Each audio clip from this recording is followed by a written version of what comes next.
So I have finished my meteorite display. Hi Chloe, my shake color fish. Anyways, I was gonna show it to you guys. And here she be, finally finished, all sealed off, shiny clean glass, and yeah. But there she is, my palisite meteorite with fusion crust still intact. And if you're wondering what those are at the bottom, if you've ever opened up new shoes or maybe beef jerky, you've seen these. They're called desiccants, and they absorb moisture and humidity, so it adds extra protection. This box is completely sealed off, not only from the glass side and the back with silicone, but also on the back side of this is all sealed off in silicone. And yeah, it's all sealed off 100%. Keep relative humidity down. There she is. She's so pretty. For those of you who don't know much about meteorites, palisite is one of the rarest types of meteorites next to a lunar or Mars meteorite. And what it is it has kind of gemstones in it called olivines. It's a type of peridot inside of a nickel iron matrix. This is a polished end slice with fusion crust. Less than 1% of every meteorite ever found and documented is in a palisite. Most of them are called chondrules, which are stonies, and then there's stony irons, and then there's iron nickels, and then these bad boys palisites. And they're pretty awesome looking. You know, for those of you who wanted to know what the inside of a certain meteorite looks like. Yeah. See if I get, yeah, they're kind of yellowy looking. They're crystals. Yep. There should be. And here are some other meteorites. I had purchased a meteorite that was in as found condition.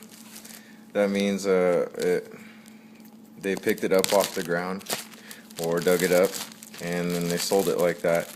And so what I did is I cut it open, and it kind of broke off into a few different pieces. So what I did is I sanded down the pieces. See that the meteorite just looked like this. It was just kind of rusty looking on the outside. And let me clean the camera. Woo. Don't know if that helps. Anyways, just rusty looking on the outside and fusion crust, and then on the inside is that. It's just really cool looking.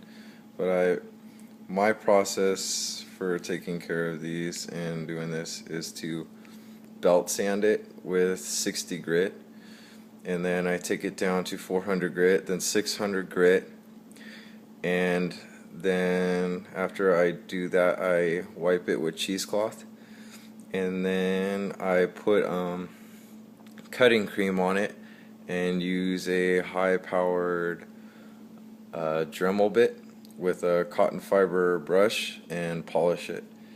And then I soak them in 97% isopropyl alcohol for about 3 or 4 weeks, and then re-emerge them, and that kind of stabilizes them, keeps them from rusting. You still have to keep desiccant in it. And yeah, here's some other pieces I did. This one is called a Nantan meteorite. It's from China. That's where it was found. And it's a nickel iron meteorite. It's not a palisite. It's just a little bit above average meteorite. It's very unstable though.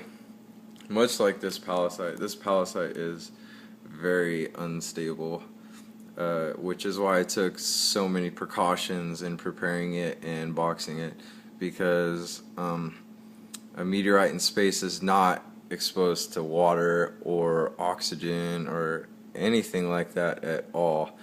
And so when it enters the Earth's atmosphere and lands here, it usually gets weathered pretty quickly and rust, but the inside stays very protected once the outside is rusted over, because it creates a barrier.